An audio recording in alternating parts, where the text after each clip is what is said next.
El tema del día de hoy tiene mucho que ver con la reforma laboral. Yo les decía hace un ratito esta letra chica de esta reforma que todavía, claro, hay muchas dudas, es muy amplia, tiene muchos artículos en particular que, bueno, algunos obviamente no están para nada conformes, otros generan dudas. Bueno, para eso estamos justamente en línea con el doctor Lucas Battiston. Él es abogado laboralista para tratar de, bueno, ampliar un poquito este documento de la reforma laboral.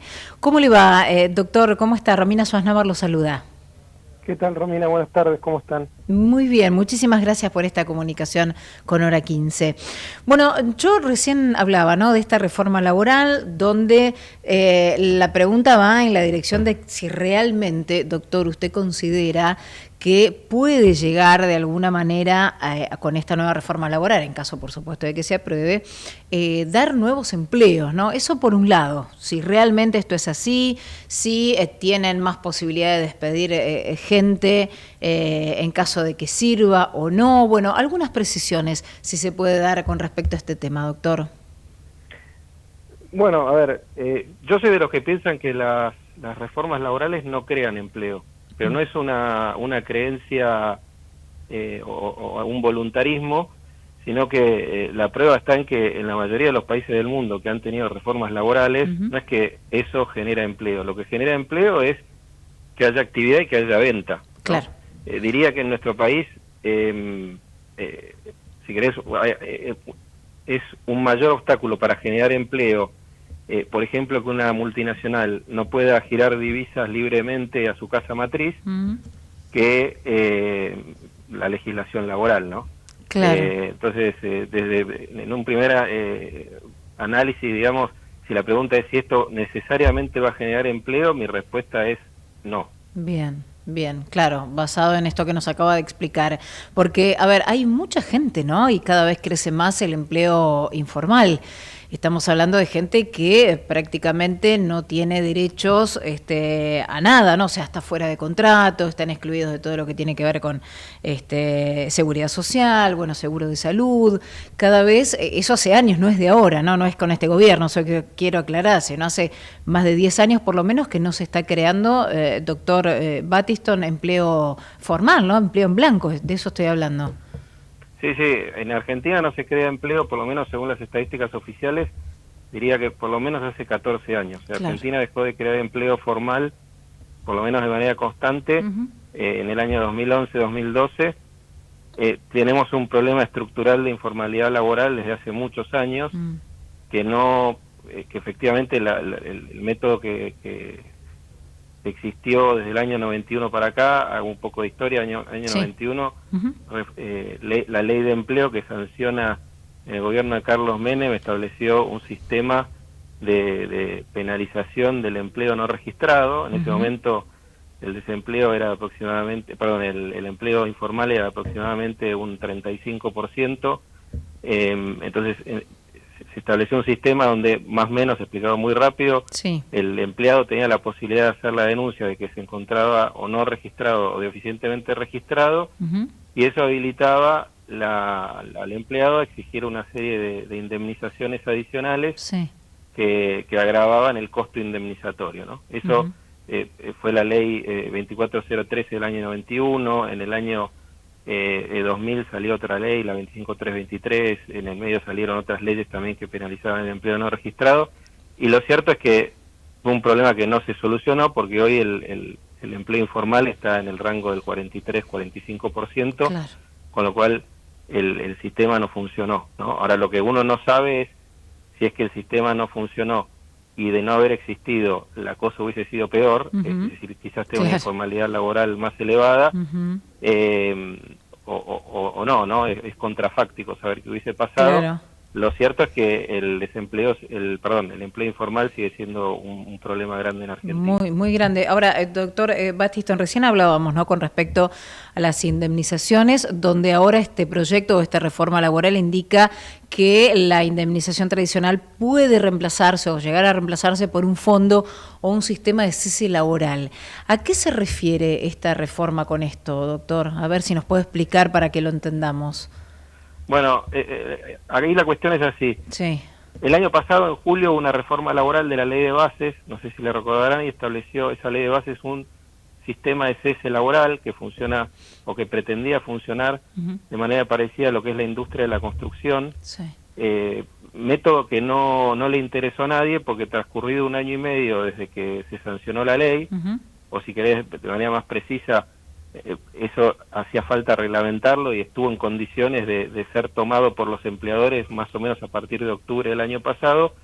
No hubo ninguna actividad que lo hubiese adoptado, ¿no? Entonces este fondo de cese laboral del esquema anterior, más o menos lo que decía era que vía negociación colectiva se podía establecer un fondo de cese laboral que financiaba el empleador, o sea, y que establecía las condiciones en conjunto con el sindicato, pero nadie lo adoptó. Entonces, ante esto, que fue objeto de crítica de parte del ministro Sturzenegger, creo que en una reunión de ideas les dijo algo así como, bueno, yo les traje el fondo de cese laboral y nadie lo tomó. Bueno, lo que decían los empleadores ahí era, me estás estableciendo un sistema donde en realidad lo que me está significando es un mayor costo, pues si yo tengo que financiar un fondo de cese laboral sobre toda mi plantilla laboral, claro, significa que yo pago 8%, 10%, 12% más, claro. Y capaz que no despido a nadie y es un sobrecosto que no me sirve. Entonces, el gobierno acá lo que hizo, o lo que hace en este proyecto, es dar una vuelta de tuerca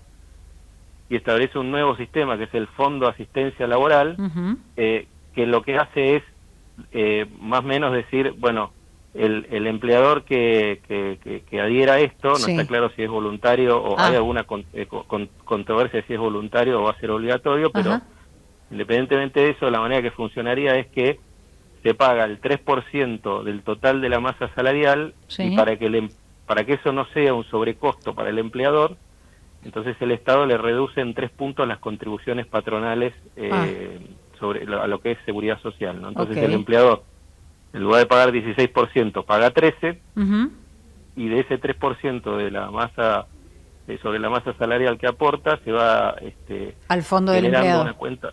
Una cuenta individual a favor del empleado, que el día que el empleador lo despida, es algo que tiene ya asignado para pagar esa indemnización. Ahora, ¿y qué pasa si no se despide a nadie? Porque pienso en las pymes, ¿no? Digo, por ahí las pymes no tienen como mucho, no sé, 100.000 empleados, o 90.000 o 50.000, hay gente que tiene 15 empleados. ¿Qué pasa con esa gente? Porque la verdad que es un montón, es mucho el costo y se dice, no voy a despedir a nadie. ¿Qué pasa con eso? Bueno, en este caso, justamente como el empleador lo que paga para financiar el fondo lo detrae de las contribuciones patronales, para el empleador no tendría un sobrecosto. El problema es no tanto ese, sino que es algo que se está quitando de lo que es la rentas generales para el pago de jubilaciones. O sea, si lo pensás con un poco más de apertura, uno dice, bueno, de 100 pesos que hay para pagarle a los jubilados, ahora va a haber 97, porque hay 3 pesos que en lugar de ir para el pago de jubilaciones, se van a destinar al pago de indemnizaciones laborales. Entonces, de alguna manera...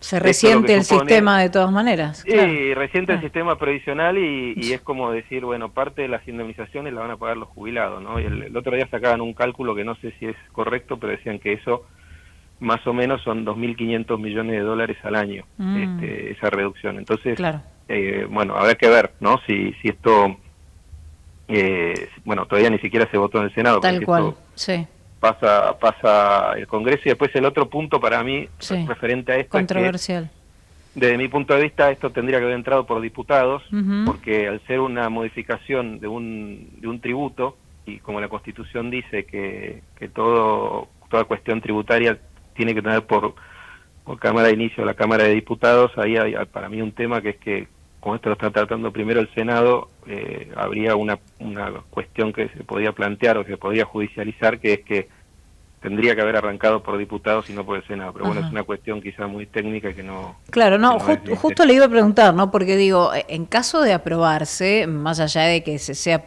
por artículo, algunos y otros no, bueno, habría que ver eso realmente cómo se lleva a cabo. Pienso en que si se puede judicializar y que sea colectivo, ¿no? Porque se empiezan los amparos colectivos y las empresas o los empleados a decir, bueno, esto así no funciona, ¿cómo es? ¿Pueden volver hacia atrás? ¿Cuál sería el panorama, doctor Battiston? Bueno, habría una... Ahí quizás le estás dando alguna idea a algún abogado, pero habría alguna posibilidad desde mi punto de vista de que haya un reclamo colectivo si es que esto saliera así, ¿no? Porque no tiene mucha lógica en nuestro país. Yo entiendo que los recursos desde el punto de vista económico son finitos digamos, en lo que es la base de la economía tradicional, y más en nuestro país, que es un país que está muy complicado económicamente hace muchos años. Pero no suena muy lógico que en un país que tiene jubilaciones de 350.000 pesos, que se detraiga de la masa que se utiliza para pagar jubilaciones, indemnizaciones laborales, ¿no? Porque aparte el otro punto que para mí es importante, que hay que decir en esto, es que también la indemnización por despido, desde el punto de vista conceptual, tiene como un efecto disuasorio en el sentido de que si uno lo que quiere es que a lo que aspira es que haya relaciones laborales que perduren, ¿no? Independientemente de que ya no va más esto de que una persona entra a trabajar en una empresa y trabaja ahí 40 años y se jubila, o sea, eso es eso ya no de mi época, o de los que ya estamos perdiendo más pelo. Los chicos hoy ya no quieren trabajar 30 años, ni 20, ni 10 en la misma empresa. Pero si al empleador no le cuesta nada despedir, porque se va financiando un fondo que en un momento dado equivale a la indemnización o a buena parte de la indemnización, entonces quizás puede ocurrir que haya despidos sin mucha meditación, o despidos sin mucho fundamento, porque total, tengo el fondo, bueno, no me sale demasiado, lo uso el fondo y no pasa nada. Entonces esto no creo que sea bueno por lo menos para que las relaciones laborales perduren, ¿no? Tal cual. Doctor Battiston, la verdad que hay un montón de puntos y de aristas. Seguramente lo comprometemos para poder hablar una vez que, bueno, esto salga o no, o salga parcialmente, pero vamos a necesitar seguramente hablar, si le parece bien, nuevamente. Bueno, muchas gracias por el llamado y felices fiestas. Al contrario, igualmente, muy feliz año, ha sido muy amable. Chao, hasta luego. Un gran saludo, hasta luego. Hablábamos con el doctor Lucas Battiston, abogado laboralista, justamente por esta reforma laboral. Hay muchos puntos, nosotros preguntamos algunos, obviamente por falta de tiempo, no es que no hayamos querido, sino que siempre es un placer hablar con un abogado laboralista que nos diga dónde estamos parados, ¿no? Pero lo cierto es que todavía esta reforma no se aprobó, hay muchos puntos todavía por dilucidar, por entender, por ver un poquitito la letra gris, y bueno, ya la habían escuchado allí al doctor Battiston hablando de este tema.